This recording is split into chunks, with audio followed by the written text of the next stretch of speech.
Yo, yo, yo, what's up, everybody? Thank you for tuning in to today's podcast. It's Cody, Gotham's Caped Crusader, and we're keeping it geekly. Yes, this is your number one stop for all things geek culture, from comic books to video games and so much more. And man, oh man, am I excited, because not only do we have some awesome fresh comics coming right out the oven, but some heavy-hitting geek culture news. So without any further hesitation, let's go ahead and just dive right in. And let me start off by saying, man, it is so awesome to be back. So first things first, and that Spider-Man No Way Home teaser trailer breaks 24-hour global view count record. So it looks like in a one-day span, this trailer racked up 355.5 million views compared to Avengers Endgame, which was a measly 289 million views. And keep in mind, that is within 24 hours. So not only did Spider-Man Far From Home only have 135 million views, so this like totally killed it, just doubled it. This also generated the largest 24-hour social media buzz with 4.5 million mentions. Just totally killing social media. Now keep in mind, this is launching exclusively to theaters December 17, 2021. So there won't be any Disney Plus launch. Now, I cannot begin to tell you how hyped I am for Spider-Man No Way Home. Things are going to be insane. Now, moving on to our next topic of news, it looks like we are getting some more information on the Halo Infinite Battle Pass. And this time around, it's not going to be XP based. 343 Industries community manager, excuse me for butchering this, John Juniski, said that playing and winning matches will offer challenges, which will help players progress through the Battle Pass. That means no per match XP at launch, but that players are still progressing through challenges and therefore the Battle Pass. Now, this caused quite a stir with some players wondering what's going to happen when they run out of challenges. And John said that recent technical tests had an issue that caused a few players to run out of their daily challenges. But however, while it's not infinite, it's going to be extremely difficult to run out of those challenges. So basically, it seems like he's covering his tail a little bit, but there's a good possibility we might see some really hefty content. In another recent interview, it looks like the head of design, Jerry Cook, explained some of the errors that crept into the technical test.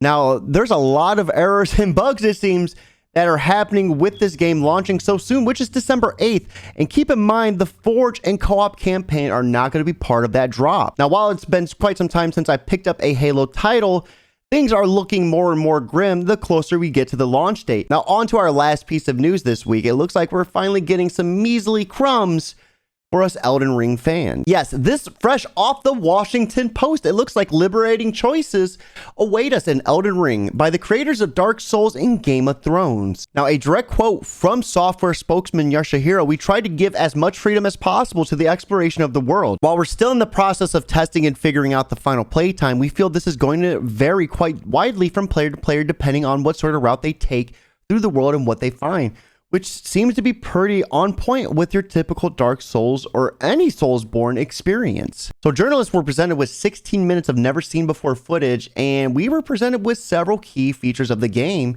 including a look at the map. So it looks like we're going to have fast travel points, saving anywhere on the map, and right here it says it's a world in which summoned spirits can alleviate the pain of a harrowing boss fight. So we're going to have co-op summoning as well. And there's going to be a lot of optional encounters.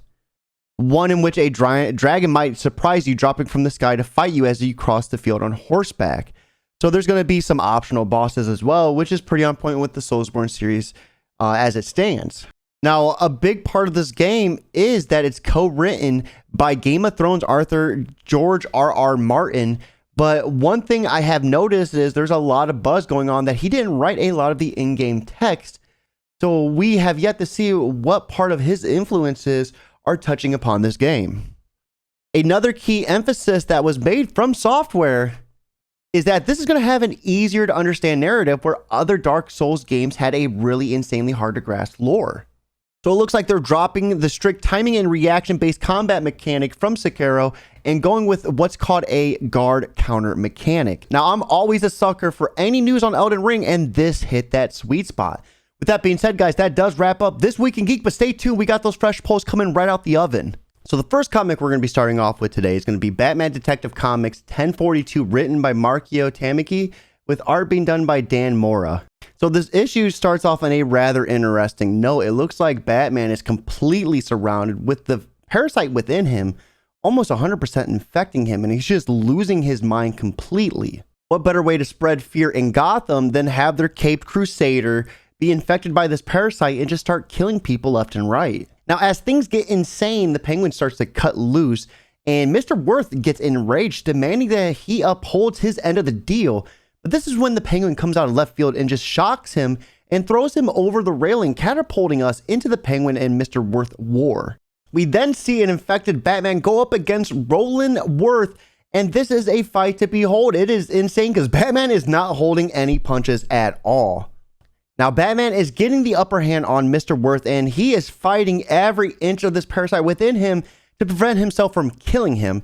Now, as this is happening, the Huntress lands on the scene, but she has to fight through Vile's men and Penguin and Mr. Worth's war. So is she going to be able to get to Batman in time to stop him? Now, of course, this is Batman, so the plot armor is a little bit thick in this issue.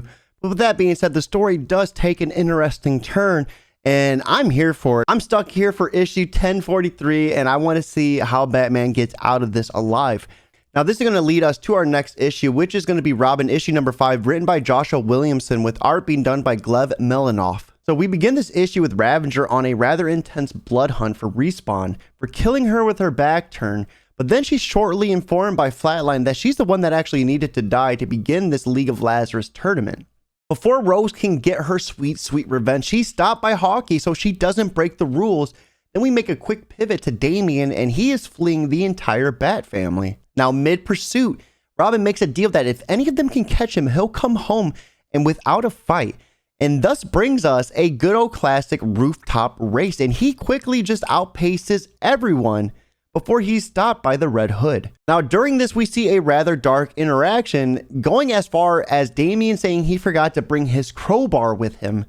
And that's when he pulls a good old-fashioned shocker on the Red Hood, quickly just escaping him, but not for long, and that's when Nightwing drops in, and man, things get really sad. Now, it's during this interaction we see Nightwing give Damian a special gift from his parents' circus act, and he lets him go.